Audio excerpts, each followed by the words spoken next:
आवाज आ रही है? लेक्चर नंबर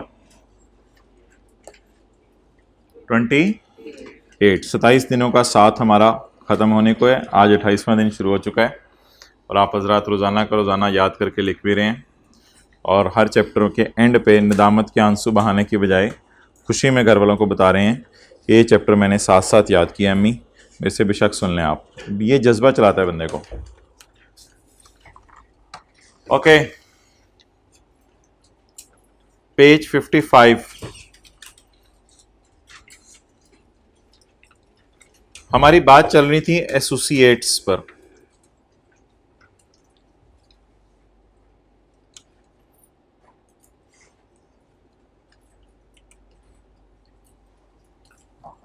हमने जाते जाते पढ़ा था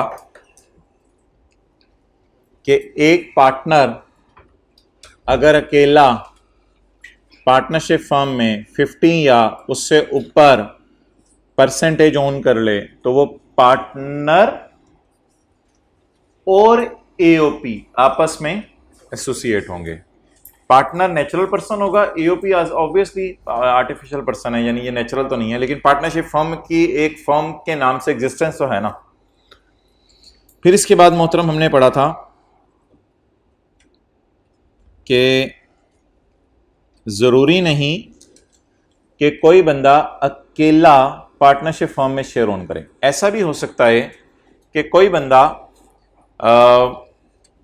अपनी बीवी को मिला के 50 या उससे ऊपर शेयर ओन कर ले। तो अगर कोई बंदा अपनी बीवी को मिला के 50 या उससे ऊपर शेयर ओन कर लेता है तो फिर भी ये आपस में क्या बन जाएंगे? एसोसिएट।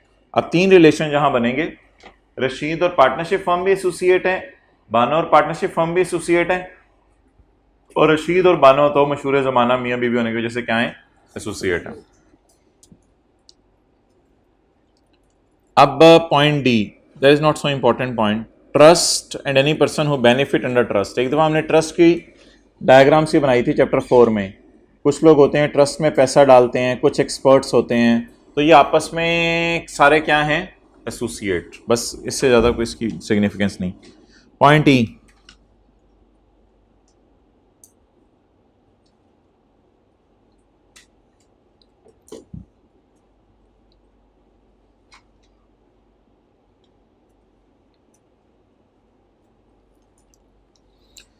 पॉइंट ई की एग्जांपल सामने मैंने आपके शो की है। एक है company, that is company A. Company A में चीमा के कितने परसेंट शेयर्स हैं? 60%। और टिंकू के 40%। ये एओपी और एओपी और पार्टनर हैं या कंपनी और शेयर होल्डर हैं? कंपनी और शेयर होल्डर। कल हमने किसकी बात की थी? एओपी और पार्टनर की। और आज हम किसकी बात कर रहे हैं? मैं उम्मीद करता हूं फिजिकल वाले हजरात ये लेक्चर जो है वो आज ही के दिन थर्सडे को ले रहे हैं। अच्छा, तो अब सवाल ये राइज होगा कि कौन बंदा, कौन सा शेयर होल्डर कंपनी को कंट्रोल करे? चीमा कंट्रोल करे या टिंकू कंट्रोल करे? चीमा, क्योंकि चीमे की चलेगी, क्योंकि चीमे के पास कितने परसेंट हिस्सा है कंपनी का? 50%। तो जवाब बता दें इस सवाल का, आंसर मेरा क्या बनेगा? आंसर, कौन कौन आपस में एसोसिएट हैं? नहीं, चीमा नहीं, mister Cheema. Mister Cheema and company A R आपस में एसोसिएट्स। डन। तो ये एसोसिएट हैं, ये एसोसिएट नहीं है। ये कौन सा पॉइंट हमारा अब शुरू हो गया? ई, ई फॉर हाथी।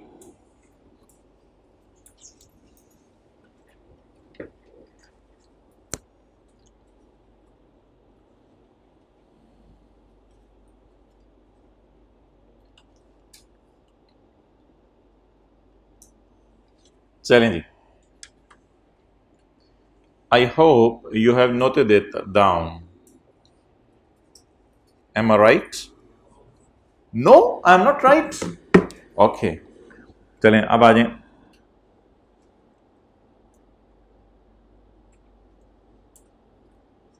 Why are you taking so much time sitting in house, guy? Hurry up. You can pause. Point E.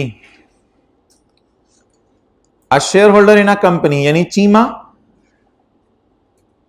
And the keema, नहीं sorry, Cheema and the company A, Cheema and the company A थी ना, Cheema and the company A, where the Cheema इधर अकेला controls आधा या ज्यादा voting power, where the Cheema इधर अकेला कंट्रोल आधा या ज्यादा right to dividend, where the Cheema इधर अकेला कंट्रोल आधा या ज्यादा राइट टू कैपिटल। ये तीन चीजें क्या हैं? Voting power, right to dividend, right to capital. Right to capital होता है कि कारोबार शुरू हुआ था, करोड़ रुपया डाला, उसमें से 60 लाख चीमा लाया, फिर साल के एंड पे प्रॉफिट आया लाख रुपया, लाख में से 60,000 चीमा ले गया, इसे कहते हैं डिविडेंड। डिविडेंड को प्रॉफिट मानना कहते हैं। और जब वोट डालने की बारी आई तो 100 में से 60 वोट चीमा डाल सकता है। तो तीनों चीजें पाकिस्तान के रूल के तहत बराबर ही होती हैं, यानी जिसके जितने शेयर हों उतना ही डिविडेंड लेके जाता है और जिसके जितने शेयर हों उतनी उसकी वोटिंग पावर होती है। तीनों चीजें पाकिस्तान में बराबर होती हैं।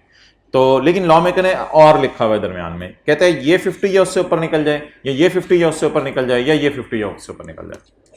तो एक बंदा अकेला कंपनी के अंदर 50 या उससे ऊपर शेयर ओन कर ले, 50 या उससे ऊपर प्रॉफिट का कमाने लग जाए, या 50 या उससे ऊपर वोट डाल सके, तो वो कंपनी और वो बंदा आपस में क्या बन जाएंगे? एसोसिएट।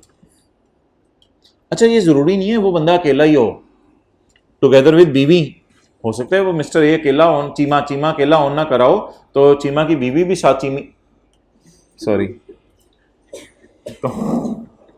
तो चीमा की बीवी भी हो सकता है साथ मिलके दोनों 50 से ऊपर निकल जाए, तो फिर भी हो सकता है। और बीवियां चीमियां। अच्छा, तो sorry, I do not take my words back. अच्छा, सॉरी, कंट्रोल इधर, घर में तो कोई नहीं साथ बैठा हुआ लेक्चर सुना, कंट्रोल इधर directly or through one or more interposed person. अब ये इंटरपोज्ड पर्सन क्या होता है, इसको जरा समझते हैं। इंटरपोज्ड पर्सन क्या होता है?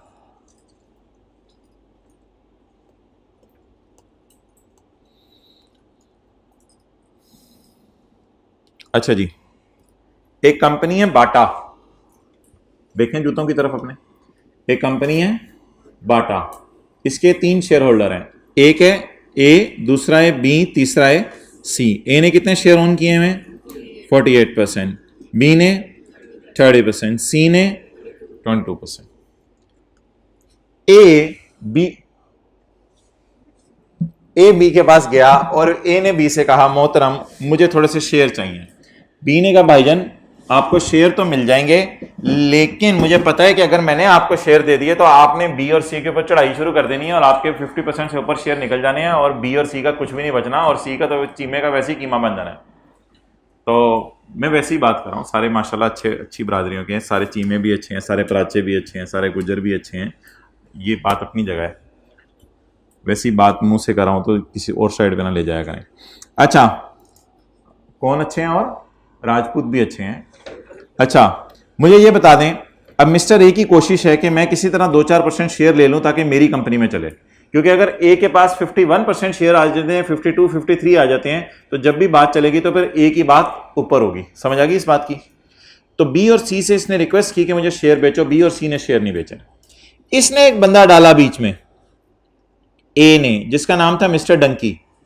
मिस्टर डंकी को इसने रिक्वेस्ट की कि डंकी तू हिम्मत कर जाके सी को बातों में लगा और इससे शेयर खरीद।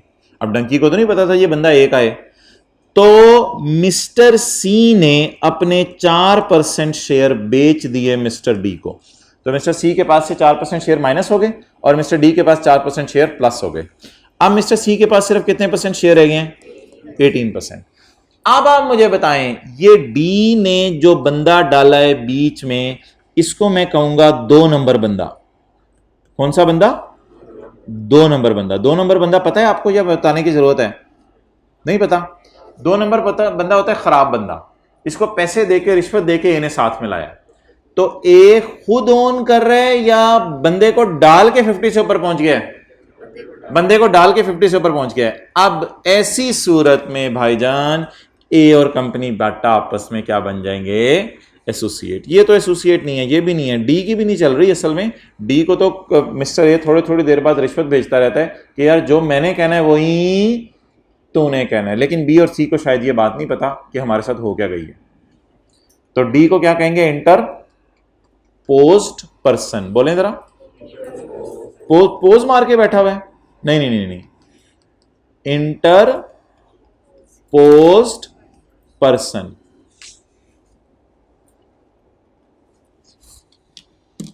ये नोट करेंगे या मैं आऊं आपकी किताबों तक? क्या कह रहे? आज आ ही जाएं? Oh man, you give so daring statements.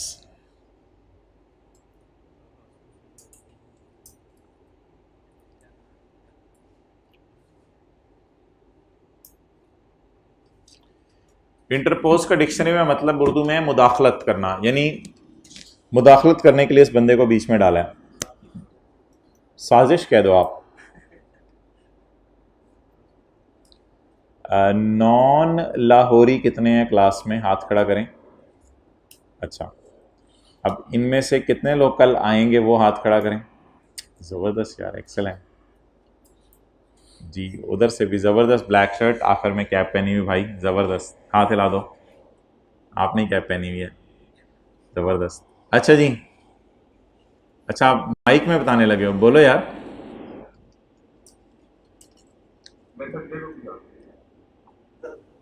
ओ अच्छा, चलो ठीक है, हो गया जी, पढ़ें। अच्छा, इसमें आप कंक्लूजन क्या बनेगा? इसमें जवाब ये बनेगा कि मिस्टर ए और मिस्टर डी भी भाईजान एसोसिएट हैं। ये बात याद रखिएगा। क्यों? क्योंकि D is expected to act in accordance with the intentions of A. और एक और भी एसोसिएट है जो असल में मैं आपको बताना चाह रहा था, वो कौन है? Company Bata and mister A. Company Bata और मिस्टर ए भी क्या है? एसोसिएट।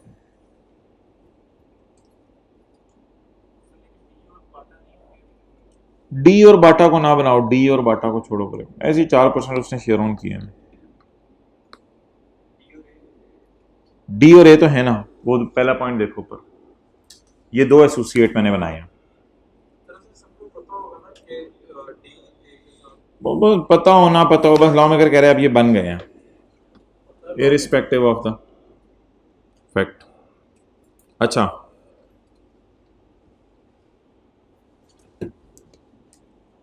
तो इस पॉइंट को दोबारा पढ़ें आप, पॉइंट ई को।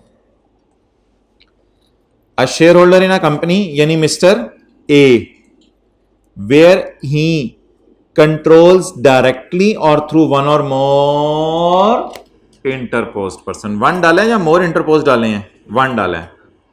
Where A directly or through one or more interpose person. बताएं, डायरेक्टली कंट्रोल कर रहा है या one or more interpose person डाल के कंट्रोल कर रहे हैं? कंट्रोल 50 से उससे ऊपर, हाँ 52। Okay, point F.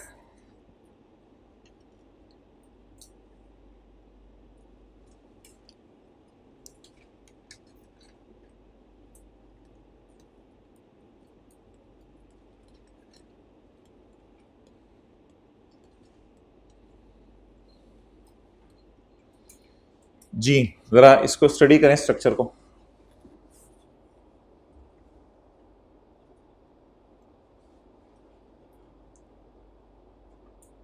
कर लिया? अच्छा जी, मुझे बताएं, कंपनी एक्स और मिस्टर ए एसोसिएट हैं। बताएं बताएं बताएं जल्दी। कंपनी एक्स और मिस्टर बी, कंपनी एक्स और मिस्टर सी, कंपनी जेड और मिस्टर ए, एम और कंपनी जेड, एल और कंपनी जेड। नो, लेकिन यार ये ए वो ही ए है, ये कोई नया ए नहीं है। यानी अमजदी है मिसाल के तौर पे। अब मोहतरम इन दोनों कंपनीज को भी हम आपस में एसोसिएट बना देंगे, क्योंकि एक अकेला बंदा दो कंपनियों को चला रहा है, तो वो जब दो कंपनियां भी आपस में जानने वाली बहनें बन गई, तो कंपनी एक्स और कंपनी जेड भी आपस में क्या बन गई, एसोसिएट। लेकिन एक मिनट, पॉइंट ई मैंने आपको पढ़ा दिया था, एफ अभी पढ़ाऊंगा। ई की रोशनी में कौन एसोसिएट है, कंपनी एक्स और मिस्टर ए। ई पॉइंट जो भी पढ़ के आए हैं हम, जिसमें हमने कंपनी और शेयर होल्डर को आपस में एसोसिएट बनाया है, और कंपनी जेड और मिस्टर ए, ये किस पॉइंट के तहत एसोसिएट बन गए। अभी मैं नया पॉइंट आपको पढ़ाऊंगा एफ, इसमें मैं किसको एसोसिएट बनाऊंगा, कंपनी एक्स और कंपनी जेड को। क्लियर, अब नोट कर लें।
अच्छा ये देखें, पॉइंट ई क्या करता है, ये मैं अपवर्ड और डाउनवर्ड चल रहा हूं, कंपनी एक्स और ए को एसोसिएट बनाता है। पॉइंट ई क्या करता है, कंपनी जेड और कंपनी ए को एसोसिएट बनाता है। और पॉइंट एफ आमने सामने वाली कंपनीज को भी क्या बना देता है, एसोसिएट। अगर एक अकेला बंदा दोनों में 50 या उससे ऊपर ऑन करे,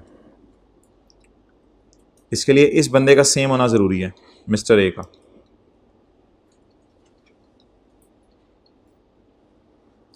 पढ़ें,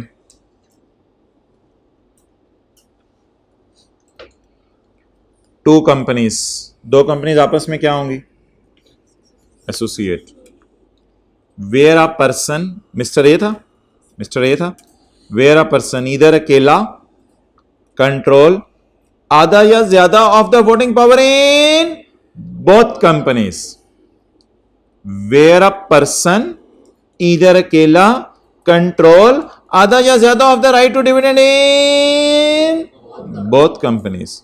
वेयर अ पर्सन इधर अकेला कंट्रोल आधा या ज्यादा of the right to capital in both companies.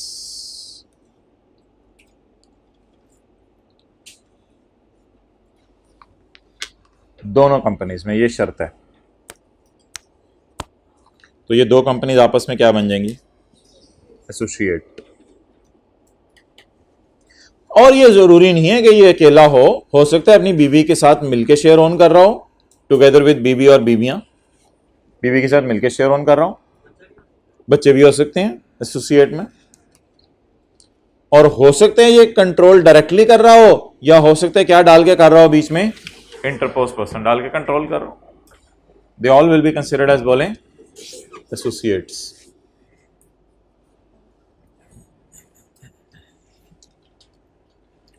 अगले सफे पे आए, पॉइंट 5। ईद करीब आ रही है तो रिलेटिव की डेफिनेशन पढ़ लेते हैं। कहीं ऐसा तो नहीं कि बड़ी ईद के पास कोई ऑनलाइन वाले जो लेक्चर सुन रहे हैं। अच्छा, तो ईद करीब आ रही है तो ये रिलेटिव्स की डेफिनेशन जरा देख लेते हैं।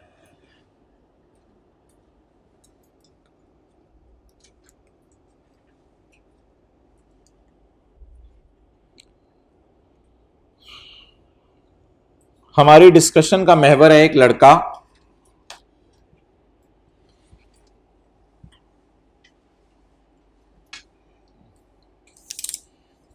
जिसके हैं ये अब्बू, इस लड़के के ये दादा हैं, और इस लड़के के ये पड़ दादा हैं, और इस लड़के के ये लक्कड़ दादा है, स्काई ब्लू। तो ये इनको कहते हैं एनसेस्टर्स। बोलें क्या कहते हैं? एनसेस्टर्स। ये इस लड़के के चचा हैं, अब्बू के सामने ही खड़े करूंगा ना मैं। ये इस लड़के के चचा हैं और ये इस लड़के के ताया हैं, और ये इस लड़के का कजन है। जबरदस्त, सही है, आप तो सही पहुंचे हैं। और ये इस लड़के का कजन है, ये इस लड़के का कजन है। क्लियर? तो लॉ मेकर कहता है मेरी नजर में ये सारे रिलेटिव हैं। मेरी नजर में ये सारे क्या हैं? रिलेटिव हैं। सबसे ईद में गले मिलने हैं, सारे रिलेटिव हैं। परदादा से गले मिलने के लिए शायद आपको, अच्छा वापस आ जाएं। Relative in relation to an individual means, relative in relation to an individual, पहली तो बात है कहता है रिलेटिव इंडिविजुअल के होते हैं। अगर आप ये कहो कि कंपनीज के रिलेटिव होते हैं, यानी पीटीसीएल ने यूफोन से शादी कर ली तो नेस्ले पैदा हुई, तो ये बोंगी है कहता है। मैंने कहा था लेक्चर इधर से ही लेके जाएं सारे। तो रिलेटिव्स किसके होते हैं? बोले सिर्फ इंडिविजुअल्स के होते हैं। एओपीज के रिलेटिव्स, कंपनीज के रिलेटिव्स नहीं होते। Relatives in relation to an individual means an ancestors. Ancestors कौन से वाले हो गए? ये वाले एंसेस्टर्स भी कवर हो गए रिलेटिव्स में। डिसेंडेंट ऑफ ग्रैंड पेरेंट, ये जरा समझिएगा भाईजान, ये पेरेंट है, ये ग्रैंड पेरेंट है, ग्रॉस प्रॉफिट नहीं, ये ग्रैंड पेरेंट है। डिसेंडेंट ऑफ ग्रैंड पेरेंट ये होंगे, चचा का बेटा नहीं होगा, चचे के बेटे का बेटा भी होगा, ये डिसेंडेंट ऑफ ग्रैंड पेरेंट है।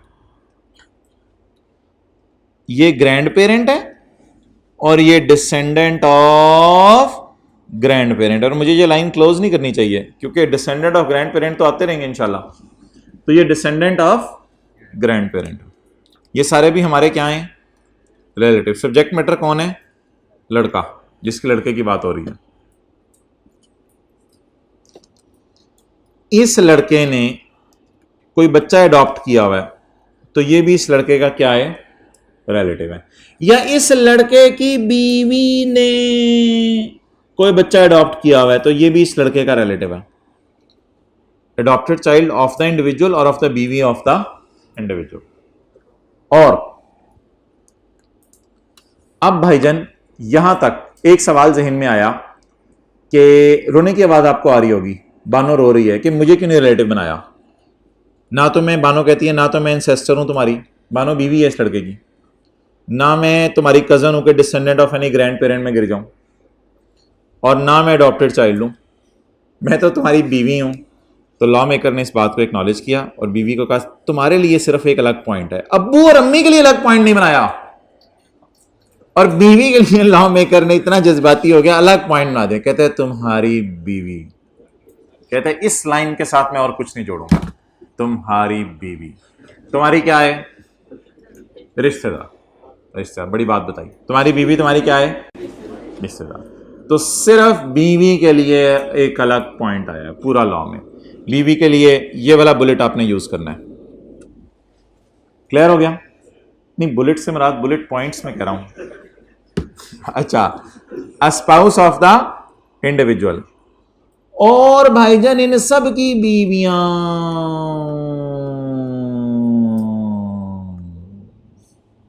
इन सब की बीवियां, और spouse of the any of the person specified in above point A वाले सब लोगों की बीवियां भी इस बंदे की रिलेटिव हैं। क्लियर? तो इसकी बीवी के लिए अलग पॉइंट आया और सबकी बीवियों के लिए एक अलग पॉइंट आ गया जिसमें सबकी बीवियां कवर हो गई। वो इसकी क्या बन गई? रिश्तेदार, रिलेटिव बन गई। और अब आप इस मिसाल को जाके चेंज कर सकते हैं घर में, और अगर आप इस मिसाल को जाके चेंज करेंगे ताकि अम्मी खुश हो जाएं तो उसमें भी कोई मसला नहीं। यानी इधर लड़का है तो इधर आप लिख दीजिएगा अम्मी, तो ठीक है। इधर आप नाना लिख दीजिएगा, इधर आप पढ़ नाना लिख दीजिएगा, और इधर आप जो है वो खाला लिख दीजिएगा मिसाल के तौर पे, इधर आप जो है वो मामू लिख दीजिएगा, एंड सो ऑन। ये मिसाल भी सही है, कोई मसला नहीं। तो जो जो मिसाल आपको पसंद हो अबू अबू बैठे हों तो उस एतबार से मिसाल बना लीजिएगा, अम्मी बैठी हों तो उस एतबार से मिसाल बना लीजिएगा। और इधर लड़के की बजाय अगर आपने लड़की लिख दिया तो बस ठीक है, इधर अबू उसी तरह लिखकर रहने दें, दादा उसी तरह लिखकर रहने दें, जैसे मर्जी मिसाल बनाइएगा, बस ये रिलेटिव होंगे सारे। तेरा काफ किधर गया है? क्लियर? तो ये किसकी डेफिनेशन है जी? रिलेटिव्स की। अच्छा, अब एक इंटरेस्टिंग फैक्ट है जिसको आपने ना बड़े मजे ले लेके जो है एंजॉय करना है। ये इफ्तारी के बाद आपने पॉइंट पढ़ना है। ये जो घर में लेक्चर ले रहे हैं ये ना, ये बड़ा मजे का पॉइंट है, एंजॉय कर करके ना बड़े मजे से आपने पढ़ना है। इस पॉइंट के पढ़ते हुए ना you will be in heavens. Section 85 का पॉइंट 3 पिछले 55 नंबर सफ़े पे कहता है कि following shall be treated associate a relative of the individual. रिश्तेदार आपस में क्या है? एसोसिएट है। लेकिन जब हम पेज 55 को खत्म करके पेज 56 की तरफ जाते हैं तो पेज 56 आगे बढ़ के चपेट मारता है और पेज 56 चपेट मार के कहता है कि रिलेटिव्स आर नॉट एसोसिएट्स। दीवाना हो गया तू? पागल हो गया? क्या हो गया तुझे? डीओजी ने काटे? क्या हो गया? खुदा का खौफ कर, ऐसी बातें कर रहे हैं। पेज 55 क्या कह रहे हैं? रिलेटिव्स आपस में क्या है रे? एसोसिएट हैं। पेज 56 का क्या रहा? Relative shell not be associate. थोड़ी देर के लिए सर पकड़ के हेड डाउन करके घरों में बैठ जाए ऐसे। इतनी देर बैठेंगे कि घर वाला आके पूछे क्या हुआ है, और अगर घर वाला आ गया तो आप उसको बताएं कि पिछले सफे पे लिखा हुआ है कि रिलेटिव एसोसिएट और इस सफे पे लिखा हुआ है रिलेटिव एसोसिएट नहीं है, मुझे आपने सीए में क्यों डाला? अच्छा, तो पॉइंट 4 क्या कह रहे जी? रिलेटिव आपस में एसोसिएट नहीं है। असल में भाईजान, असल में ना रिलेटिव एसोसिएट होते हैं, ये पुराने ज़माने की बात है, ये पेज 55 की बात कर रहा हूँ। रिलेटिव एसोसिएट होते हैं, रिलेटिव जानने वाले होते हैं। लेकिन जैसे जैसे वक्त गुजरता गया ना और ज़माने ने तरक्की की, तो जैसे जैसे ज़माने ने तरक्की की वैसे वैसे जो है ना वो लाल खून थोड़ा हो गया और सफ़ेद ज़्यादा हो गया। तो खून रिश्तेदारों के क्या होते गए ज़माना गुजरने के साथ साथ? सफ़ेद। टीका भी लगाएं तो सफ़ेद खून निकलता है। तो जैसे जैसे वक्त गुजरता रहा लोगों के खून क्या होते रहे? सफ़ेद। तो लॉ मेकर ने अक्सर जगह देखा कि बेटा is not expected to act in accordance with the intentions of अब्बू। तो बेटे ने चचा की कहाँ माननी है, और चचे के बेटे को तो लिफ्ट भी नहीं कराता ये। तो लॉ मेकर ने ये जब लोगों के अंदर ये सफ़ेदी देखी ना फैलती हुई, तो लॉ मेकर ने कहा ये हालात बड़े बुरे हो गए हैं। पेज 55 पे जो मैंने बात की थी ना कि रिलेटिव्स आपस में क्या होते हैं? एसोसिएट। और one is expected to act in accordance with the intentions of other. कहते हैं ये अल्फाज मैं सबके सामने सड़क पे खड़े होकर वापस ले रहा हूं अपने। कहते हैं माजरत, मैं पता नहीं किस जमाने की बात कर रहा था। Relatives shell not be associate. अगर आप कमिश्नर को मुतमईन कर दो कि खानदान में इतनी फूट पड़ी हुई है कि कोई किसी की बात नहीं मान रहा, अगर आप कमिश्नर को घर की एक लड़ाई की ऑडियो रिकॉर्डिंग सुनवा दो तो ये उसके लिए काफी होगी आपके साबित करने के लिए। जाहिर बात है आप साबित तो इसी तरह करेंगे ना, ये तो नहीं हो रही है कि लड़ाई होगी तो कमिश्नर को बुलाएंगे, याद रहा आ जा। तो एक ऑडियो रिकॉर्डिंग उसको सुनवा दो कि भाईजान ये जो रिकॉर्डिंग है ये मेरे ही दाएं बाएं वालों में उन्हीं की आवाज़ें, हम क्या बताऊं किस किस की आवाज़ें हैं ये। चचा जज्बाती हो गए थे, ताया फिर अब्बू ने आ गए, तो ये उन्हीं की आवाज़ें हैं। तो अगर आप कमिश्नर को ऐसी बात साबित कर दें कि आपके खानदान में बातें लोग नहीं मान रहे, तो फिर आप रिलेटिव होने के बावजूद भी एसोसिएट नहीं है। रिलेटिव जरूर रखिएगा, रिलेटिव हैं, लेकिन रिलेटिव होने के बावजूद भी आप क्या नहीं है? एसोसिएट नहीं है। तो जनरल रूल वैसे यही है जो पेज 55 पे लिखा हुआ है कि रिलेटिव्स आपस में क्या हैं?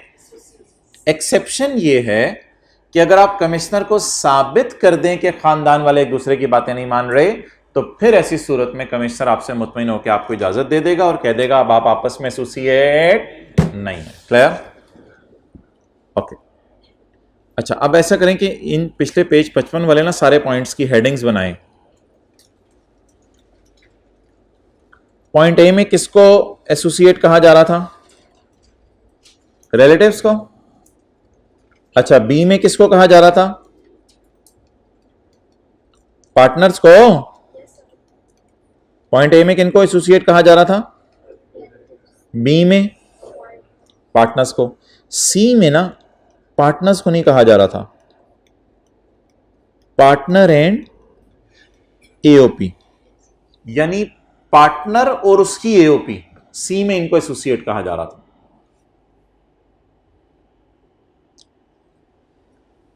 ई में शेयर होल्डर एंड कंपनी को आपस में एसोसिएट कहा जा रहा था। जैसे पार्टनर और एओपी को एसोसिएट कहा, ऐसे शेयर होल्डर और कंपनी को एसोसिएट कहा। और एफ में कंपनी और कंपनी को आपस में एसोसिएट कहा जा रहा था। एफ में कंपनी और कंपनी को आपस में एसोसिएट कहा जा रहा था।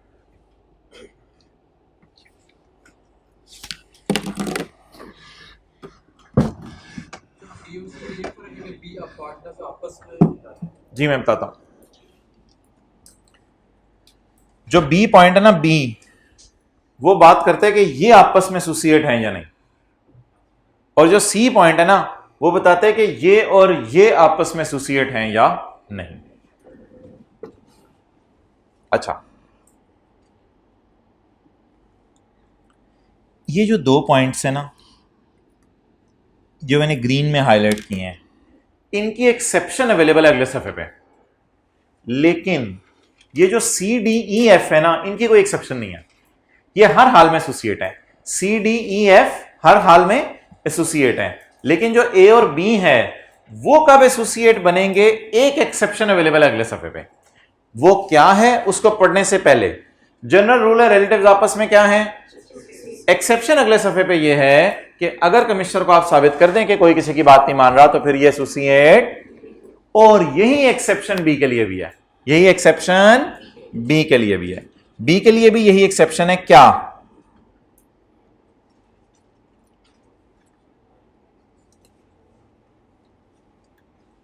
Members of an AOP shall not be associate. हालांकि पिछले सफे पे लिखा हुआ था एसोसिएट है, इधर क्या करें, members of an AOP shall not be associate where the commissioner is mutmain and no one is expected to act in accordance with the intentions of the other। जहां कमिश्नर मुतमईन है कि कोई बंदा किसी की बात नहीं मान रहा, तो मेंबर्स ऑफ एन एओपी भी एसोसिएट नहीं होंगे अगर आप कमिश्नर को मुतमईन कर दें कोई बंदा किसी की बात नहीं मान रहा।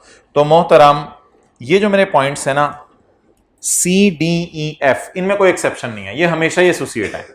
ए और बी एसोसिएट तो हैं, लेकिन अगर कमिश्नर को आप साबित कर दें कि बात नहीं मान रहा कोई किसी की, तो फिर आप एसोसिएट नहीं है। अब ऐसे कभी डिटेल में पेपर में सवाल आया तो नहीं, लेकिन अगर कभी पेपर के अंदर सवाल आ जाए कि जी ये आपका रिलेशन है, इसमें बताएं मैक्सिमम पॉसिबल एसोसिएट्स कौन से हैं, तो उसमें आप बता के आएंगे कि mister A and X AOP are associates. अगली बात आप ये बताएंगे कि नहीं, ये एक बात कवर होगी, इसमें कोई एक्सेप्शन भी नहीं है, mister A and X AOP are associate, क्योंकि ये तो ऐसे ऐसे का रिलेशन नहीं है ना, ये तो ऐसे ऐसे का रिलेशन है। तो mister A and X AOP are, इस बात की कोई एक्सेप्शन नहीं है, ये हैं, जो मर्जी कर लो आप।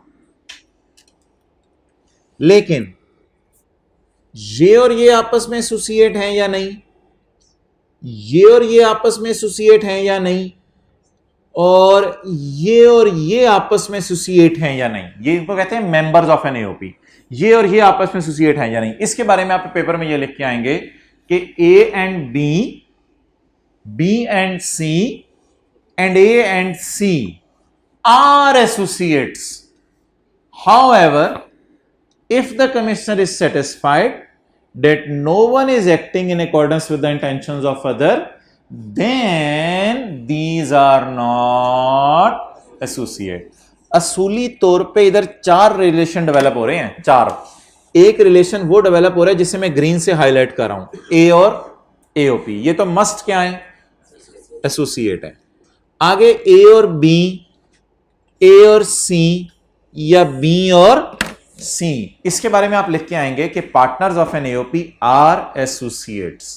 However, if Commissioner is mutmain that no one is acting in accordance with the intentions of other, then they will not be considered as associate. फिर वो associates नहीं होंगे. Clear? Okay. अब आप ऐसा करें, क्वेश्चन नंबर 5 और 10 और 13 ये जरा कर दें पास पेपर के. 5, 10 और 13.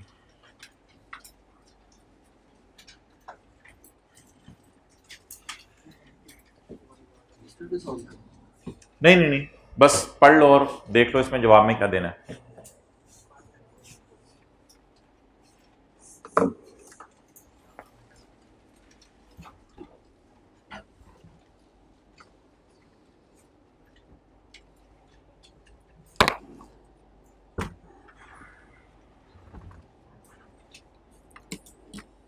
भाई को जरा कंधे से हिलाएं, उन्हें कहीं क्वेश्चन 5 पढ़ लें. पढ़ो पढ़ो पढ़ो पढ़ो, फिर देखो भी ना किताब की तरफ. Question 5, state the circumstances.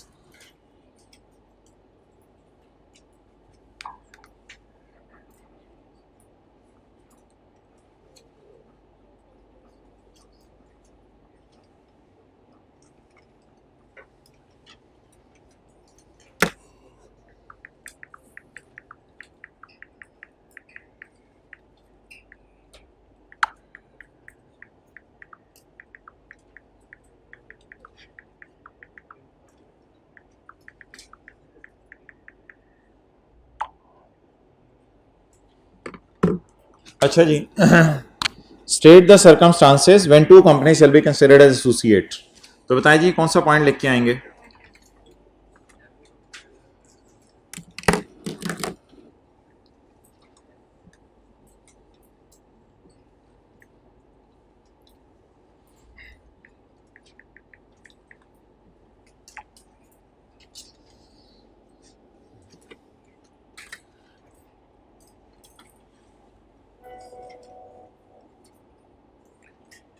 To companies. To, सवाल देखें ना क्या है. State the circumstances when two companies, बोले बोले बोले बोले बोले, shall be considered as, when two companies या शेयर होल्डर इन कंपनी. ये अगर इशारा आपको मेरा समझ नहीं आया तो मैं ये कह रहा हूं आपसे कि वो सवाल क्या पूछ रहे हैं. टू कंपनीज और shareholders in companies. Two companies, तो टू कंपनीज पे कौन सा पॉइंट लगेगा. एफ. क्लियर. अगला सवाल पढ़ें. कौन सा वाला पॉइंट नंबर, क्वेश्चन नंबर 10.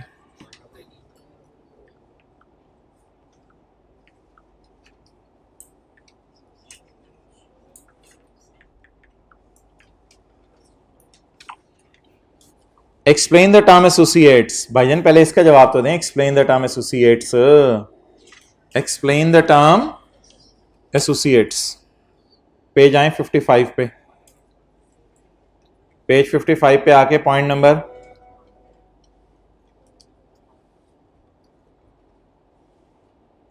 बोले बोले बोले बोले, पॉइंट 1. 85 का point 1. Why explain the term associate. 85 का 1.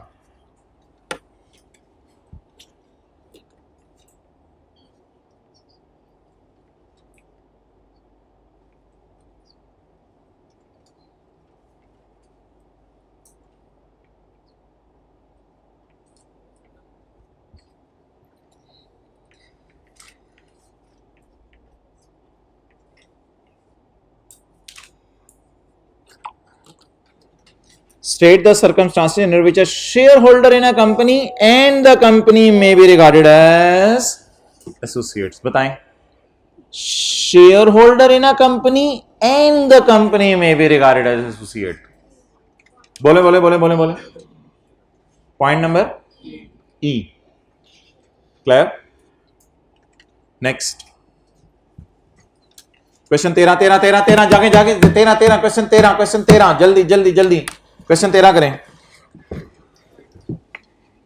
क्वेश्चन 13 के तीनों पॉइंट करें।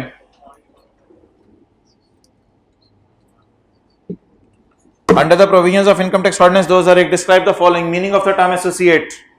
ये 2 नंबर का आया है। कौन सा point? 1। Excellent.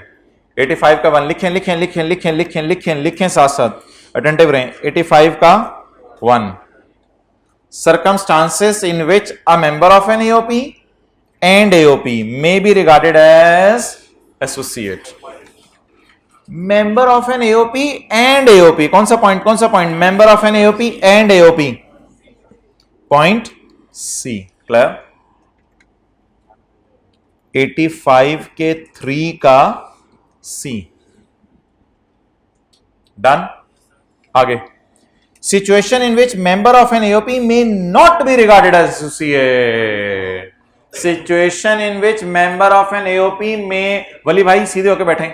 Situation under which member of an AOP may not be regarded as associate. वो सिचुएशन बताएं जिसमें ये एसोसिएट नहीं समझे जाएंगे। एक्सेलेंट। 4 पॉइंट। क्लियर? ओके।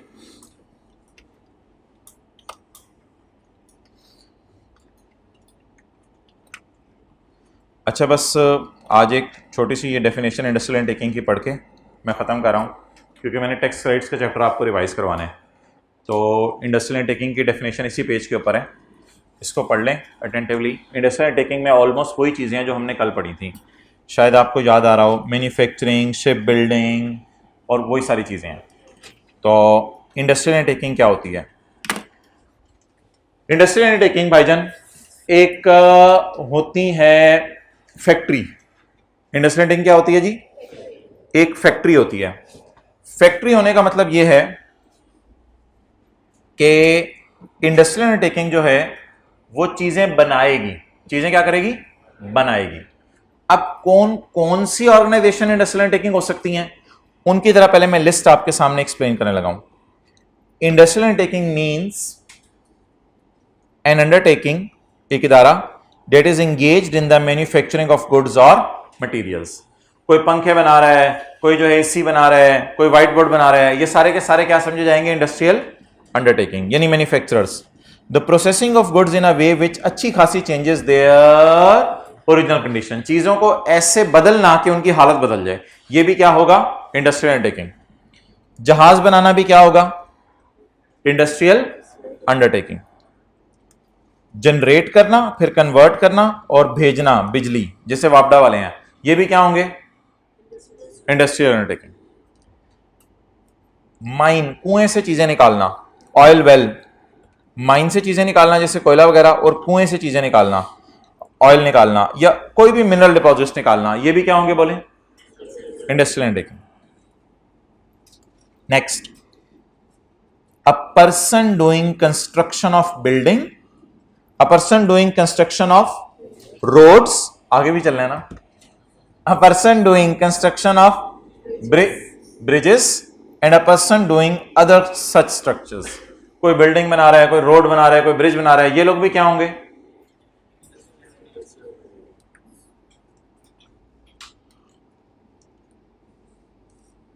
इसको कर दें using imported plant. Using imported plant, ये यूज कर रहे हैं इंपोर्टेड प्लांट। कौन सा प्लांट? Imported plant. इसको काट के आसान कर लें इंग्लिश, यूजिंग इंपोर्टेड प्लांट।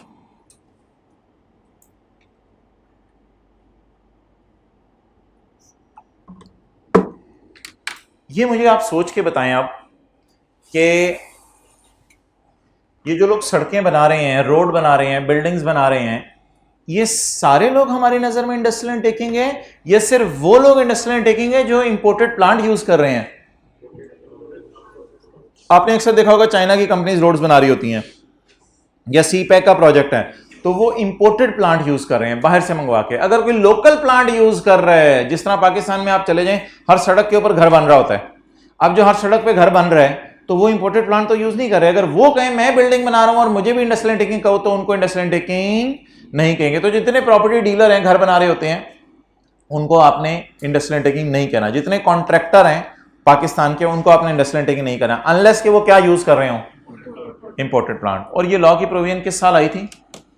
यकम मई 2020 में आई थी, बस ये लिखा हुआ। उसके बाद resident company engaged in the hotel business in Pakistan. ऐसी रेजिडेंट कंपनी जो पाकिस्तान, अटेंटिव है आप लोग, स्क्रीन की तरफ देख रहे हैं, मुझे नहीं लग रहा। A resident company engaged in the hotel business in Pakistan. मुझे बता दें, सड़क के ऊपर जो है बरकत मार्केट में, आप इधर करीब ही है, चले जाएं, 25 होटल आपको मिल जाएंगे तकरीबन। वो सारे के सारे होटल यहां फॉल करेंगे? नहीं, ये होटल कंपनी का ऑन करना जरूरी है। किसका ऑन करना जरूरी है? अंडरलाइन किया आप लोगों ने, अटेंटिव है। तो ये होटल किसका ऑन करना जरूरी है? कंपनी का। तो फिर इस होटल को क्या कहा जाएगा? Industrial undertaking. और टेलीकम्युनिकेशन कंपनीज जैसे पीटीसीएल, वारे, ये सारी companies operating under licence of PTA, जो पीटीए के लाइसेंस के तहत चल रही है। तो आप बता दें, क्रिसेंट कॉलेज इंडस्ट्रियल अंडरटेकिंग है? क्या यहां चीजें बन रही हैं? क्या यहां जहाज बन रहे हैं?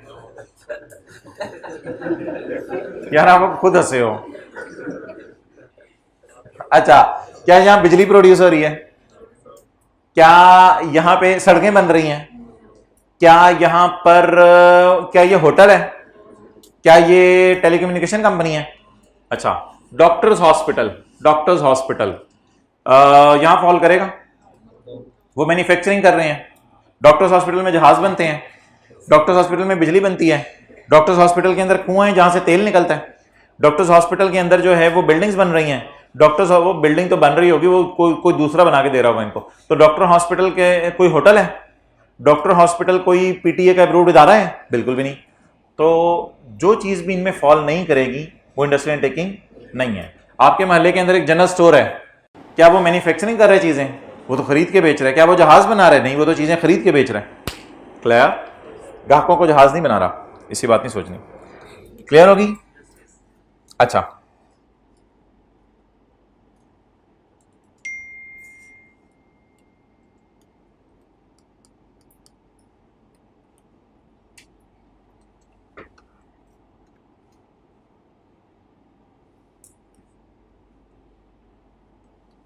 जुड़वा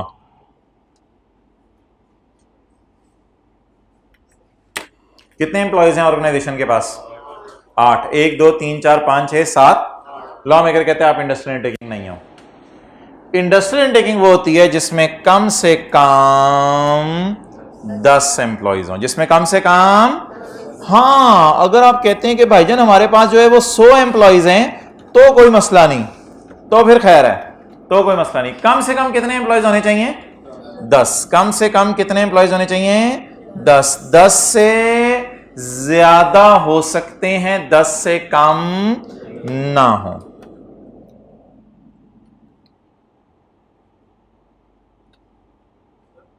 जी जी जी,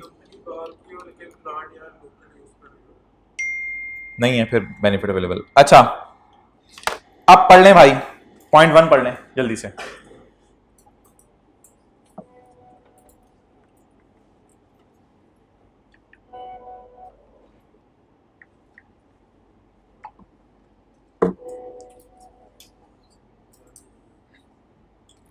टेन और मोर पर्सन, कम से कम कितने बंदे हों? 10 या उससे ज्यादा। और क्या वो ये यूज कर रहे हो? Involve the use of electrical energy, electrical energy इस्तेमाल कर रहे हो, और any other energy which is mechanically transmitted. भाईजान ये लिखा हुआ है कि इलेक्ट्रिकल और मैकेनिकल एनर्जी इस्तेमाल कर रहे हो, ये लिखा हुआ है कि इलेक्ट्रिकल और मैकेनिकल एनर्जी इस्तेमाल कर रहे हो, जल्दी बोलें। नहीं, ये नहीं लिखा हुआ, ये लिखा हुआ है कि इलेक्ट्रिकल एनर्जी इस्तेमाल कर रहे हो या ऐसी एनर्जी इस्तेमाल कर रहे हो जो मैकेनिकली ट्रांसमिट होती है। कौन कौन सी एनर्जीज मैकेनिकली ट्रांसमिट होती हैं? वो आपके साथ एक बच्चा बैठता था, वो इंजीनियरिंग कर रहा है अब, एफएससी है। कोई आपका दोस्त? आपके भी हैं, सबके होंगे दोस्त, मेरे भी हैं, मेरे 3 दोस्त हैं जो इंजीनियर बन चुके हैं। उनको आज हम फोन करेंगे, जाके उनको फोन करेंगे, my dear how are you, I want to ask a question, which energies are mechanically transmitted, वो कहेगा मुझे भी नहीं अभी पता, फिर आपने फोन बंद कर देना है, फिर आपको भी नहीं पता, खैर है कोई मसला नहीं। तो कोई एनर्जीज होंगी दुनिया में जो कैसे ट्रांसफर होती हैं, मैकेनिकली। कोई एनर्जीज होंगी दुनिया में जो कैसे ट्रांसफर होती हैं, mechanically, what ever it may be, हमें उससे क्या। तो बता दें कितने किस्म की एनर्जी यूज कर रहे हो आप, 2 किस्म की। नंबर 1 इलेक्ट्रिकल एनर्जी, नंबर 2 ऐसी एनर्जी जो मैकेनिकली। लेकिन भाईजान आपने ह्यूमन एनर्जी यूज नहीं करनी।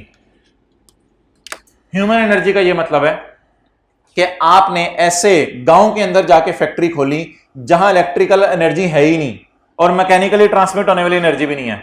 अब आप लोगों को हाथों से काम करो, हाथों से काम करो, ह्यूमन एनर्जी। तो लॉ मेकर कहते हैं नहीं, ह्यूमन एनर्जी अगर आप इस्तेमाल कर रहे हो तो हम आपको बेनिफिट नहीं देंगे। और अगर आप एनिमल एनर्जी इस्तेमाल कर रहे हो, वैसे हैं तो दोनों ही, सॉरी एनिमल नहीं है, अच्छा, और अगर आप एनिमल एनर्जी इस्तेमाल कर रहे हो तो भी हम आपको बेनिफिट नहीं। एनिमल एनर्जी इस्तेमाल होती है, आप जो है वो कुएं के गिर जो है वो गाय को जो है वो घुमा रहे होते हैं, गाय के आंखों पे पट्टी डाली होती है, गाय समझती है मैं मरी पहुंच गई और वो उधर ही घूम रही होती है। तो ये कौन सी एनर्जी इस्तेमाल हो रही है, एनिमल एनर्जी। तो कौन सी एनर्जी इस्तेमाल करने की इजाजत है और कौन सी नहीं है, बोले बोले बोले बोले बोले बोले बोले बोले हाइब्रिड वाले जागे जागे जागे।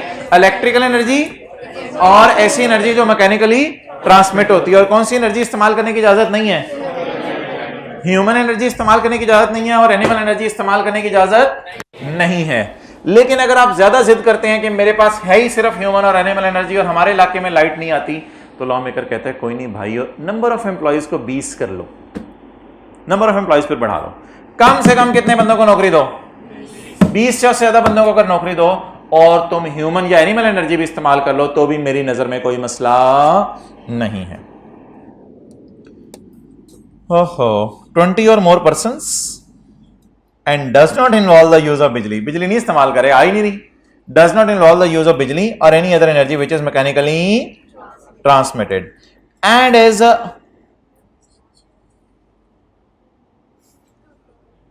रशीद को जरा कौन ही मारे, सीधे ये क्या है? नहीं भाईजान, रशीद को कोनी नहीं मारने की जरूरत थी। मैथमेटिक्स का रूल है 2 नॉट मिलके पॉजिटिव हो जाते हैं। ये है 2 नॉट मिलके क्या हो जाते हैं। अब आपको ये अंग्रेजी समझ नहीं आ रही तो इसमें मेरा कोई कसूर नहीं, क्योंकि हम उर्दू मीडियम के लोग हैं, तो इसलिए ये 2 नॉट मिलके पॉजिटिव हो जाते हैं। अब जरा बात मेरी गौर से समझनी है, और मैंने कोई गप नहीं मारी। असल में ये 2 नॉट मिलके ना इससे आगे वाले फिक्रे को पॉजिटिव सेंस देंगे और ये अकेला नॉट इस फिक्रे को नेगेटिव सेंस देगा। सादा सी बात की है, दोबारा सुन लें। ये 2 नॉट मिलके आगे वाले फिक्रे को पॉजिटिव सेंस दे देंगे और ये अकेला नॉट इतने फिक्रे को कौन सी सेंस दे देगा, नेगेटिव सेंस दे देगा। और इसको तो नेगेटिव सेंस आपको समझ आ भी रही थी। तो आपने इलेक्ट्रिकल एनर्जी और मैकेनिकल एनर्जी इस्तेमाल नहीं करनी, कोई मसला नहीं, फिर आप कौन सी एनर्जी इस्तेमाल कर लें, ह्यूमन या एनिमल। लेकिन नंबर ऑफ एम्प्लॉइज कितने होने चाहिए फिर, 20 या उससे ज्यादा। अब मेरे एक सवाल का जवाब देने आपने सिर्फ घर में ना अकेले में बैठ के पॉइंट 1 याद करना है बस। पॉइंट 2 में आपने पता क्या करना है, 20 का लफ्ज डाल देना है 10 की जगह और एक नॉट डालना है, बाकी नॉट डाला डलाया नीचे। कुछ बच्चे कहते हैं ये अंग्रेजी मुश्किल है, नॉट और नॉट मिलके पता नहीं, तो ना याद करो, कोई मसला नहीं।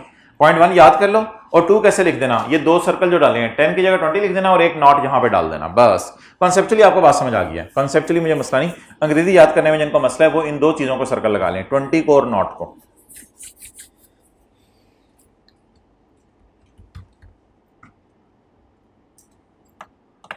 ओके, अब मुझे ये बताएं,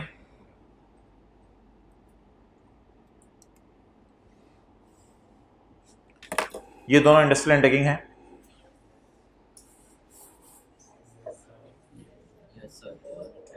बताएं जल्दी से, खुदा के लिए बता दें। कितने लोग कह रहे हैं पहली वाली इंडस्ट्रियल अंडरटेकिंग है, कितने लोग कह रहे हैं पहली वाली नहीं है, अच्छा, और कितने लोग कह रहे हैं दूसरी वाली है।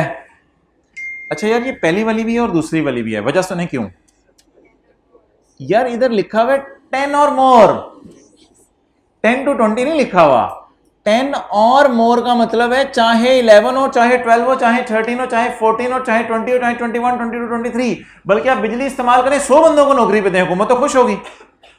तो 10 और मोर में ये कवर होगा और ये 20 और मोर में कवर होगा। हाँ, अगर मैं यहां पे ये अब मैं इन दोनों को टेक करूंगा, लेकिन अगर मैं यहां पे 7 कर दूं और यहां पे 17 कर दूं, दोनों नहीं है। इलेक्ट्रिकल वाला 10 और मोर होना चाहिए, नहीं है, और एनिमल वाला 20 और मोर होना चाहिए, नहीं है। लेकिन इस वक्त ये दोनों हैं। क्या है? Industrial undertaking. नोट कर लें। तो 27 एम्प्लॉइज हैं, ये भी इंडस्ट्रियल अंडरटेकिंग है। एनिमल वाले के 27 एम्प्लॉइज हैं, ये भी इंडस्ट्रियल अंडरटेकिंग है। कर लें, कुछ नहीं होता।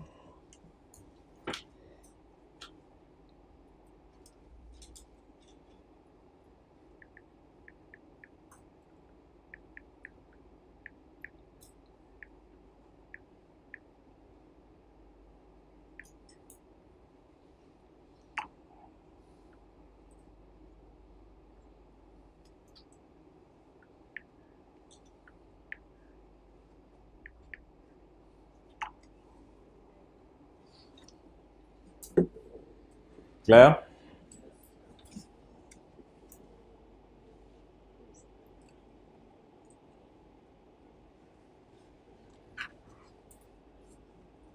वली भाई, रिवीजन शुरू होने लगी है, अटेंटिव हो जाएं। बस अब मैं पढ़ाने लगा था तो दूसरी क्लास वालों ने और पढ़ाने नहीं दिया, तो ठीक है, कोई मसला नहीं। मुझे बस आप मैनेजेरियल, टेक्निकल और कंसल्टेंसी, इन तीनों के अंदर मुझे फ़र्क बता दें, तो फिर मैं क्लोज़ करता हूँ और टैक्स क्रेडिट्स की रिवीजन शुरू करते हैं। इन तीनों में फ़र्क बता दें, मैनेजेरियल, टेक्निकल और कंसल्टेंसी। एक कंपनी है, उसको मैनेजेरियल सर्विसेज कोई दे रहा है, क्या मतलब है? मैनेज कर रहे हैं मैनेजर, यानी कितने एम्प्लॉयज़ प्रोडक्शन डिपार्टमेंट में होने चाहिए, कितने सेल्स में होने चाहिए, ये मैनेजर होता है। टेक्निकल लोग क्या करते हैं? टेक्निकल लोग ये वाली बातें नहीं बताते। टेक्निकल लोग मशीन सही कर दी, ये कर दिया, वो कर दिया, ये टेक्निकल लोग होते हैं। और कंसल्टेंट कौन होते हैं? कंसल्टेंट जो मशवरे देने वाले, ये ज़्यादा ही लर्नेड और एक्सपर्ट लोग होते हैं। ये ऑर्गेनाइजेशन को ओवरऑल मशवरे देते हैं, यहाँ दुकानें खोलो, यहाँ मार्केटिंग करो, ये करो, वो करो। मैनेजेरियल ज़रा नीचे की चीज़ है और कंसल्टेंसी उससे भी ऊपर की चीज़ है। तो भाई ये 2-3 लफ्ज़ हैं, चलें कल इंशाल्लाह इन पे बात करेंगे। ये डेफिनेशन अब दूसरी क्लास ने नहीं पढ़ने दी, इसलिए मैं आपको भी नहीं पढ़ाता। टैक्स रेट्स के चैप्टर में आ जाएंगे, रिवीजन शुरू करें। टेस्ट में टैक्स क्रेडिट ही आएगा। अच्छा, आप बहुत इंजॉय करेंगे अगर आपने थोड़ी सी टेंशन दे दी ना, तो आप बहुत इंजॉय करेंगे। छोटी छोटी चीज़ें हैं, इसके 2-3, एक छोटा सा पास पेपर भी करवाने हैं आपको, थ्योरी वाला याद करा दीजिएगा। सेक्शन 61, अगर आप इन लोगों को चैरिटी दें तो आपको पैसे देने पे या प्रॉपर्टी देने पे टैक्स माफ हो जाएगा। सेक्शन 62, अगर आप शेयर खरीदें या लाइफ इंश्योरेंस करवाएं तो आपको टैक्स माफ होगा। लेकिन तफसील में जाएं तो शेयर खरीदना भी था, सुकूक्स खरीदना भी था, और units of exchange traded fund खरीदना भी था, और लाइफ इंश्योरेंस कराने पे भी टैक्स माफ हो रहा था। लेकिन लाइफ इंश्योरेंस वाला टैक्स सिर्फ तब माफ हो रहा था जब आप बिजनेस या सैलरी इनकम कमा रहे हो, बाकी टैक्सेस वैसे ही माफ हो रहे थे। शेयर्स अगर आपने 2 साल में बेच दिए, सुकूक्स या units of exchange traded fund नहीं, शेयर्स, या लाइफ इंश्योरेंस पॉलिसी 2 साल में आपने कैंसिल करवा ली, तो जो टैक्स रेट अलाउ हुआ है वो क्या हो जाएगा? डिसअलाउ। हेल्थ इंश्योरेंस पे भी आपको टैक्स माफ होगा। इसके बाद अगर आपने अपने लिए पेंशन रखवाई तो उस पेंशन पे भी आपको क्या होगा? टैक्स माफ। मिल नहीं रही, कंट्रीब्यूट कर रहे हैं आप, अपने लिए जमा करवा रहे हैं, इस पे भी आपको टैक्स माफ होगा। और इसके बाद ये डिडक्टेबल अलाउंस था, इंटरेस्ट ऑन हाउस लोन, और ये भी डिडक्टेबल अलाउंस था एजुकेशन एक्सपेंसेस ऑफ चिल्ड्रन, ये ज़कात की तरह माइनस होगा। ये वाहिद ऐसा था एजुकेशन एक्सपेंसेस ऑफ चिल्ड्रन जो 15 लाख से कम कमाने वालों को बेनिफिट अवेलेबल था। पिछले बेनिफिट सबको अवेलेबल है, लेकिन ये 15 लाख से कम कमाने वाले को बेनिफिट अवेलेबल है। इसके बाद था tax credit for certain persons, 3 लोगों को 3 शर्तें पूरी करने पे टैक्स माफ होगा। 3 लोगों को 3 शर्तें पूरी करने पे, कोई कोल माइनिंग कर ले या कोई सॉफ्टवेयर एक्सपोर्ट बोर्ड से अपना स्टार्टअप अप्रूव करवा ले, इसको 2 साल से टैक्स माफ होगा। और कोई बंदा सॉफ्टवेयर खुद एक्सपोर्ट कर रहा हो अपनी ही तरफ से और 80% पैसा पाकिस्तान में नॉर्मल बैंकिंग चैनल से ले आए, इन 3 लोगों को 3 शर्तें पूरी करने पर टैक्स माफ होगा। उसमें से पहली शर्त है ये इनकम टैक्स की रिटर्न जमा कराएं, दूसरी शर्त है ये मंथली सेल्स टैक्स की रिटर्न जमा कराएं, और तीसरी शर्त है कि ये जो है विद होल्डिंग टैक्स स्टेटमेंट जमा करवाएं। इंडस्ट्रियल अंडरटेकिंग, इंडस्ट्रियल अंडरटेकिंग की अंडरस्टैंडिंग कल तक हमारे जहन में यह थी कि फैक्ट्री होती है, लेकिन आज हमें पता चला कम से कम 10 एम्प्लॉयज होने चाहिए अगर बिजली इस्तेमाल कर रहे हैं, और बिजली इस्तेमाल नहीं कर रहे तो कम से कम 20। हमें कल बात नहीं पता थी, ये हमें आज पता चली। और इंडस्ट्रियल अंडरटेकिंग में ऑलमोस्ट वही वाली चीजें लिखी हुई हैं जो अभी हमने उधर भी पढ़ी हैं कि इंडस्ट्रियल अंडरटेकिंग ये सेक्शन 65G में 2 लोग एलिजिबल पर्सन हैं। 2 लोग क्या हैं? Eligible person. Eligible person means जिनको अलाउ है कि टैक्स माफ होगा। एक ग्रीन फील्ड अंडरटेकिंग, अब मुश्किल सा लफ्ज़ है, आसान बात यह कि जो चीजें बना के बेच रहा हो या जहाज बना के बेच रहा हो, और दूसरी ऐसी अंडरटेकिंग जो सोलर एनर्जी के ऊपर काम कर रही है। ये चीजें ऑलमोस्ट आपको वही वाली हैं जो वहां मिली थी, मैन्युफैक्चरिंग, शिप बिल्डिंग, लेकिन उधर कुछ चीजें ज्यादा थी, इधर चीजें कम हैं। उधर चीजें ज्यादा थी, इधर चीजें कम हैं। अच्छा, वजह क्या है, मकसद क्या है दोनों का? उधर चीजें ज्यादा थी, इधर होटल वगैरह का भी था, इधर होटल का नहीं है। उधर सड़कें बनाने का भी था चैप्टर 5 में, इधर सड़कें बनाने का जिक्र नहीं है। उधर टेलीकम्युनिकेशन का भी जिक्र था, इधर टेलीकम्युनिकेशन का जिक्र। तो पता चला इंडस्ट्रियल अंडरटेकिंग ज्यादा ब्रॉड डेफिनेशन है, और उन सारी इंडस्ट्रियल अंडरटेकिंग को टैक्स माफ नहीं है। होटल्स को टैक्स माफ नहीं है, टेलीकम्युनिकेशन वालों को टैक्स माफ नहीं है, रोड और ब्रिज बनाने वालों को टैक्स माफ नहीं है। टैक्स तो इन लोगों को माफ है, तो फिर उन लोगों को क्यों इंडस्ट्रियल अंडरटेकिंग में डाला? इसलिए कि हो सकता है उन लोगों को आने वाले दिनों में मैं कहीं और किसी चैप्टर में पढ़ाऊं, कोई और बेनिफिट अवेलेबल हो। तो इसलिए इंडस्ट्रियल अंडरटेकिंग में 6-7 लोग आते हैं, उनको क्या क्या बेनिफिट अवेलेबल है मैं अपने अधूरे नॉलेज के बुनियाद पर सिर्फ यह बता सकता हूं कि उनमें से इन लोगों को यह बेनिफिट अवेलेबल है। बाकी टेलीकम्युनिकेशन वालों को क्या बेनिफिट है, होटल्स वालों को क्या बेनिफिट है, वो कम से कम जितना सिलेबस अभी तक हमने पढ़ा है हमें मालूम नहीं है कि उनको क्या बेनिफिट्स अवेलेबल है।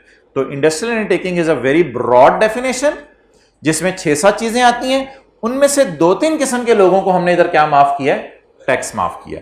और टैक्स प्लांट खरीद लें, मशीन खरीद लें, बिल्डिंग खरीद लें, सॉफ्टवेयर खरीद लें, उसकी कॉस्ट का 25% टैक्स आपको माफ होगा। अच्छा, इसके बाद tax credit for point of sale machine. तो पॉइंट ऑफ सेल मशीन जब आप लगाएंगे, जितनी मशीनें लगाएंगे उन पे आपको टैक्स माफ होगा। और ये मशीन ऐसी मशीन होती है जिससे कैश की ट्रांजैक्शन हो रही हो, डेबिट क्रेडिट कार्ड से ट्रांजैक्शन हो रही हो। फुल टाइम टीचर अलाउंस दिखने में अलाउंस है, असल में ये टैक्स क्रेडिट है। ये वाहिद ऐसा टैक्स क्रेडिट है जिसमें चैप्टर 4 में 2 दफा जाना पड़ेगा, और किसी टैक्स क्रेडिट में आपने चैप्टर 4 में 2 दफा नहीं जाना। और उसके बाद फॉरेन टैक्स क्रेडिट है, एंड दैट इज ऑल। अच्छा, एसएमई के अंदर एसएमई वाले टेबल 1-2 वाले रेट नहीं लगेंगे, उनके लिए ये नॉर्मल टैक्स रेजिम वाले रेट लगेंगे। पहली बात ये होगी।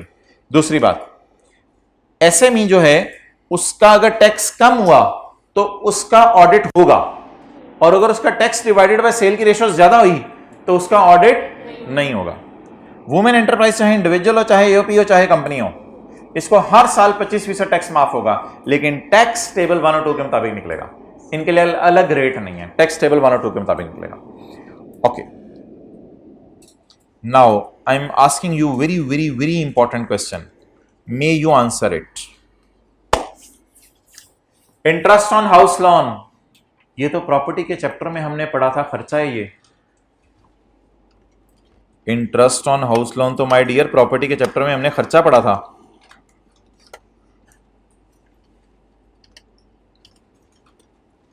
टेस्ट की डिस्कशन अपलोड होगी भी है यूट्यूब के ऊपर, पोर्टल पे शायद मैं भूल गया था, आज कर दूं, वरना यूट्यूब पे देख लें।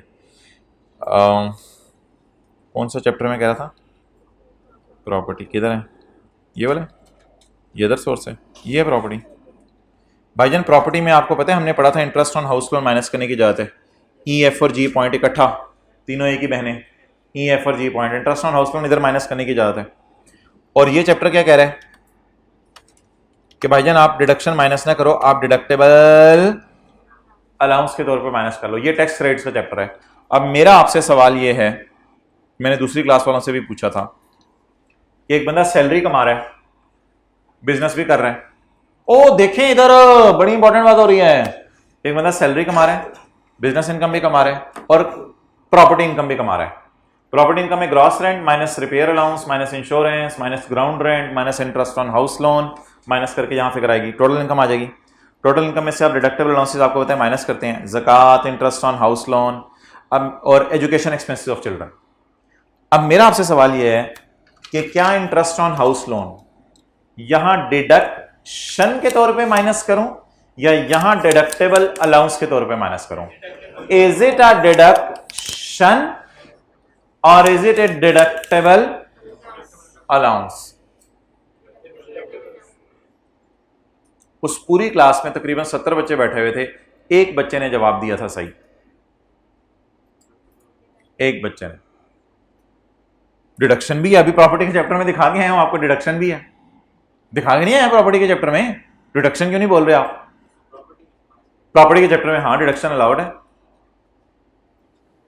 तो क्या करें फिर, यहां माइनस किया करें यहां माइनस किया करें? डिडक्शन और डिडक्टेबल अलाउंस में फर्क बता दें। डिडक्शन होती है जो टोटल इनकम से ऊपर ऊपर ही उस हेड में माइनस हो जाती है, जैसे कैपिटल गेन में कमीशन वगैरह माइनस हो जाए या बिजनेस में बिजनेस के खर्चे माइनस हो जाए, तो डिडक्शन होती है वो माइनस हो जाती है टोटल इनकम से ऊपर ऊपर। और डिडक्टेबल अलाउंस कहां माइनस होता है? और एक और मजे की बात सुने, डिडक्शन पूरी माइनस होती है और डिडक्टेबल अलाउंस हमने पढ़ा था लोअर ऑफ करके माइनस होगा। तो ये तो बहुत छोटा बेनिफिट है। बताएं जी, डिडक्शन के तौर पे आप लेंगे पेपर में, डिडक्टेबल अलाउंस के तौर पे इंटरेस्ट ऑन हाउस लोन को, दोनों दो बेनिफिट इकट्ठे नहीं मिल सकते। पागल हो गए आप लोग कि इधर भी लॉ मेकर माइनस करने दे इधर भी माइनस करने दे। कौन जवाब देगा, कौन जवाब देगा? नहीं नहीं, कोई हाइब्रिड क्लास में से जवाब दे दे, कोई कोई जवाब दे दे।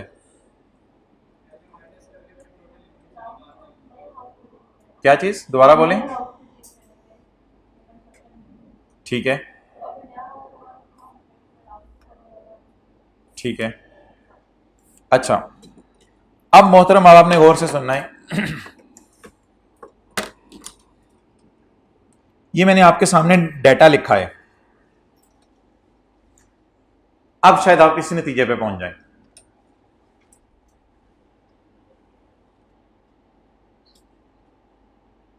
ये मैंने नीचे जो छुपाया हुआ है जानबूझ के छुपाया हुआ है। आप कितने लोगों को समझ आ गई, जरा हाथ खड़ा करके बता दें। समझ आ गया? कौन बंदा डिडक्शन के तौर पे माइनस करे, कौन डिडक्टेबल अलाउंस के तौर पे माइनस करे? कोई बंदा आपको मिला ए, वो बंदा आपको मिला ए, आपने कहा यार क्या कर रहे हो, कहते पागल हो गए, घर बना रहा हूं, नजर नहीं आ रहा। आपने कहा अच्छा अच्छा यार, तो आराम से बता देते। तो कहते नजर नहीं आ रहा, तो ये घर बना रहा हूं। ही ऑब्टेन्ड अ बैंक लोन, उसने बैंक से जाके क्या लिया और घर बनाया, और घर किस पे चढ़ा दिया? किराए पे चढ़ा दिया।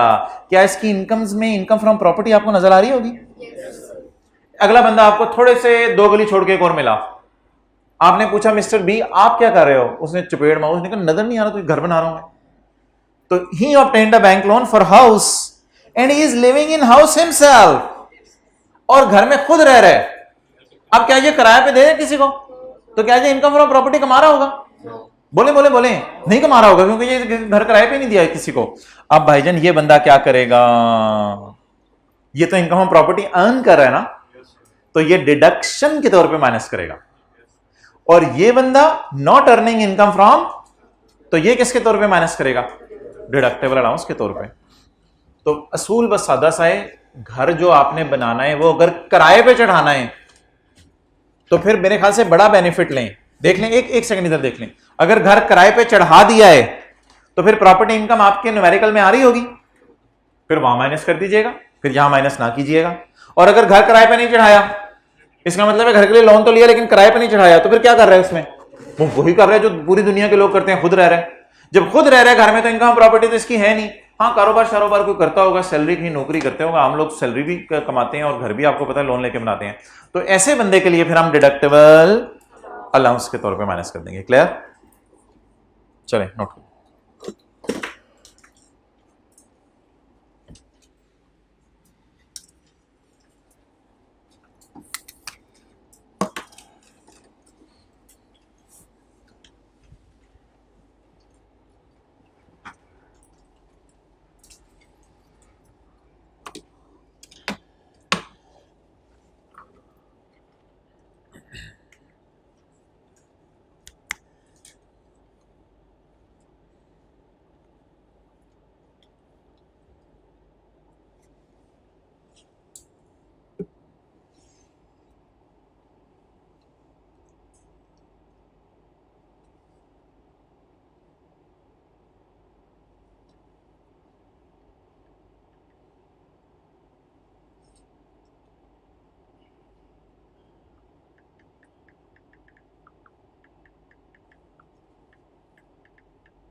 चलें पढ़ें जी।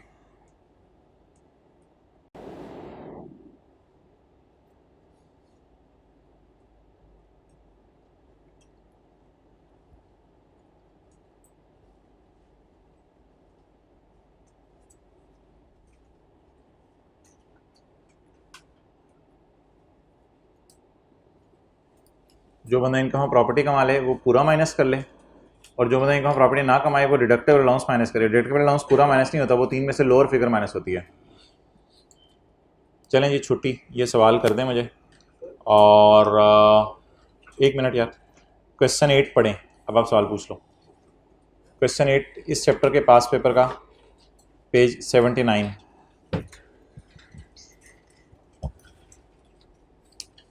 भाई ये जो ग्रीन फील्ड वाला है ना, ये आ सकते हैं इस बार पेपर में, इसको अच्छे तरीके से याद कीजिएगा। अच्छा हाँ बोलो। अगर दो लोन उसने लिए तो सेम क्वेश्चन में मतलब एक रेट आउट करने वो फिर बता देगा जो जिसका हुआ। हाँ हाँ, क्वेश्चन 8 बता दें भाईजान, किस किस का टैक्स माफ होगा, किस किस चीज पे टैक्स माफ नहीं होगा।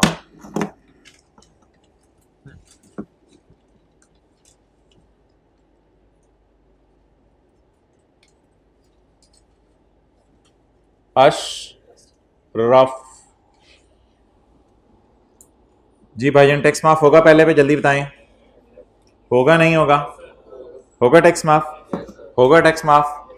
वो खुदा का खौफ करें, कोई होश के नाखुन लें। कहाँ से टैक्स माफ होगा? क्या बातें कर रहे हैं आप? किस पिंड से आए हैं आप? किस शहर के इलाके से आए हैं आप? कोई खुदा का खौफ करें, क्या बातें कर रहे हैं आप? आपको बात करते हुए यार ये cash paid will only qualify for tax credit if amount is paid by cross cheque. तो माना कि आप रिलीफ फंड गवर्नमेंट वाले को डोनेशन दे रहे हैं, लेकिन आपको पैसे किस फॉर्म में देने चाहिए थे, और ये पैसे किस फॉर्म में दिए जा रहे हैं? कैश के फॉर्म में। तो यहाँ टैक्स क्रेडिट अलाउ होगा या नहीं होगा? नहीं होगा। नेक्स्ट, जाती कार आपने किसी नॉन प्रॉफिट इदारे को डोनेशन पे दे दी है, और जिस वक्त ये गाड़ी थी 4 साल पहले आपने 8 लाख की ली थी, आज 6 लाख की है, तो कोई मसला नहीं, इस पर तो टैक्स क्रेडिट अलाउ होगा। Fair value of property given पे टैक्स माफ होगा, और फेयर वैल्यू उस दिन की ली जाएगी जिस दिन गाड़ी आपने क्या की है, डोनेट की है। तो ये टैक्स माफ होगा बिल्कुल, इसका तो टिक करेंगे। और 6 लाख पे होगा या 8 लाख पे? सीज लोअर ऑफ में 6 लाख को एक्चुअल फेयर वैल्यू लेंगे उसकी। मेडिसिन आपने जाते जाते किसी ब्रेक मार के गाड़ी की प्राइवेट हॉस्पिटल को लाख रुपए की मेडिसिन दे दी। ये प्राइवेट हॉस्पिटल तो कहीं भी नहीं आया यार, तो गवर्नमेंट हॉस्पिटल लिखे हुए थे कहीं, कहाँ लिखा हुआ था ये हॉस्पिटल गवर्नमेंट का? तो प्राइवेट हॉस्पिटल को डोनेशन देने पर टैक्स माफ नहीं होगा। आज ताक रहा थे 27वीं की। वैसे तो सारी ताक रातों में लैलतुल कदर की तलाश होनी चाहिए। असल में ये जो लैलतुल कदर की रात है, जब भी हो ताक रातों में या जब भी हो, तो इसमें अल्लाह की तरफ से बख्शिश का ऐलान किया जाता है, लेकिन चंद लोग ऐसे हैं जिनको इस रात में भी माफ़ नहीं किया जाता। इसमें हदीस में आता है एक शराब का आदी और एक ऐसा शख्स जो रिश्तेदारों से कता ताल्लुक़ करने वाला हो, रिश्ते तोड़ने वाला हो, और ऐसा शख्स जिसके दिल में कीना हो। तो सीना हमारा बेकीना होना चाहिए, यानी कीना लोगों के बारे में बुरा नहीं होना चाहिए कि सामने आएगा तो उससे बताऊंगा, एक दफ़ा आने तो दे ज़रा। और चौथा वो शख्स जो वालिदैन का नाफरमान हो। तो अगर किसी भी रिश्तेदार से आपने कोई दोस्ती यारी तोड़ी हुई है, या अब्बू ने चचा से कोई हल्की फुल्की कभी हो गई और फिर 2 साल से मिले नहीं, या अम्मी खाला से साल से मिली नहीं, तो आप आज जाके ना चुप ज़रा फ़ोन कर लें उनको कह दे भाईजान मैं तो चाहता हूँ मेरी बख्शिश हो जाए, तो मेरी तो आपके साथ अल्हम्दुलिल्लाह अच्छी है। तो इसलिए कोशिश करके ना जो भी रिश्तेदार हैं उनको ज़रा राज़ी कर लें पहले, और फिर ही ईद का दिन खुशी का दिन होगा आपके लिए। ठीक है, अस्सलाम वालेकुम, नमस्कार।